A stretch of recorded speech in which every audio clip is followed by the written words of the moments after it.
Hello, I'm Funny Little Arts, and right now you may be thinking, what is rotoscoping, and why is this random girl making an entire YouTube video on it? First of all, I would love to answer that question. The formal definition of rotoscoping is a technique where animators trace over live action footage frame by frame to create animated sequences. But I'm sure you do not want to hear all that formal mumbo jumbo, so here's my definition. My definition is that rotoscoping is tracing over a video to make it look animated. Then you add your own animations over it to make it look cool. And yes, rotoscoping is still considered animation. Studios at Disney even used it to help make the classic Snow White movie. And let me tell you one thing, it takes a while to rotoscope. I'm working on another one right now to post on my channel, and I have been working on it for around 7 hours already. And guess what? I'm not even 40% of the way done yet.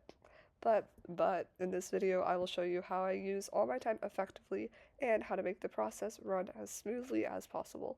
Also, I would love to know what you're trying to rotoscope, so tell me in the comments. Okay, so for on the checklist today, we have what is rotoscoping, and I already answered that. Then tracing, coloring, and effects. First up, tracing. Yes, I know it sounds bad, and I know it sounds like cheating, but it's not.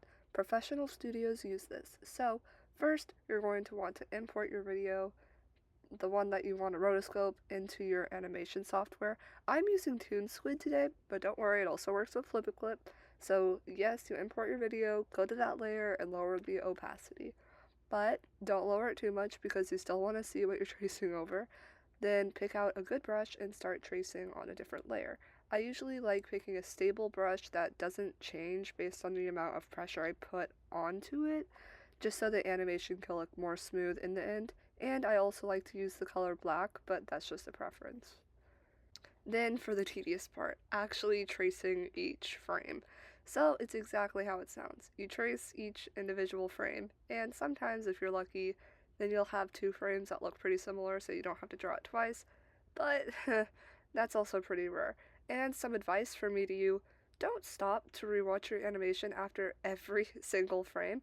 Trust me, it takes like 100 times more than it would to take if you just locked in and traced them all in one setting, but you should try your best to stay consistent because if you don't, then the animation will just look bad and nobody wants that. Oh, yes, and one last thing for this section. Personally, I have made a few shorts where I only use the movements of like the rotoscope parts to do this. So like to basically you still animate frame by frame, but you just draw a different character over your own video. These also turn out like pretty good too. It just takes a lot longer to pull off, and you need to pay extra attention to how you draw things because it isn't just tracing and you're actually making other parts up. If you want to see which videos that is, it's like I think I did an Alice in Wonderland one, and I did one with like a skeleton. They're super random, but you can go check those out. And there we go, we got tracing done.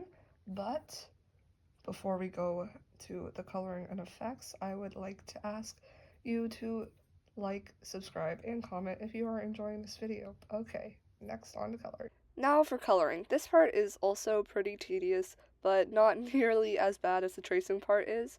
Typically, I'll pick one color and then go through all the frames with that same color, and that can be pretty tedious because most of the times it's over 200 frames, so I'm just filling each color in like so many times.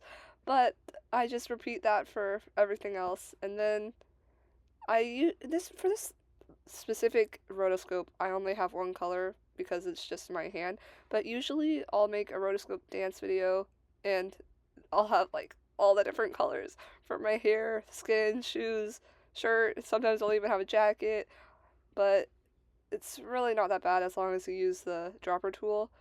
And especially for the ones where you like just use the movements and add your own character, don't make it too difficult. Like, don't make it too intricate because you're gonna hate yourself if you do that. But next thing, since I have TuneSquid, you can use a reference layer, and I'll usually do that with the colors so I can maybe go in and add some shading later with like a toggle mask. No, I don't know. with a clipping mask. Yeah. And you could technically add shadows and highlights to your animation if you really wanted to, but I'm adding this as a warning. It would take forever. Just be careful with what you choose because you're probably going to have to redraw that same highlight line over and over and over and over again like 300 times. So, yeah, just be careful with this. Yay, done with coloring. Only one thing to go. Okay, so the last thing is the effects. And honestly, this is my favorite part. You could practically do whatever you want. You could like animate some words that correlate to the audio of the video. You could do little doodles around your character, things that interact with whatever you decided to rotoscope. I personally like to choreograph with the thoughts of what I could animate my character interacting with. Like, I think I made my character control fire like I am in this animation. Yeah, I think I have an obsession. But I've also made mine lift weights, I don't know, shoot a bow and arrow, hold some flowers. That was tedious. Just things like that. And this also includes drawing your background, which I sometimes will just make a plain color, but that's the artist's choice. And, this is just like adding your own animations over the top of it. So it doesn't look like, oh, I literally just traced a video and I'm so good at, everything. Well, it's difficult to do that, but if you want to add your own artistic touch to it, this is the best part for me, honestly.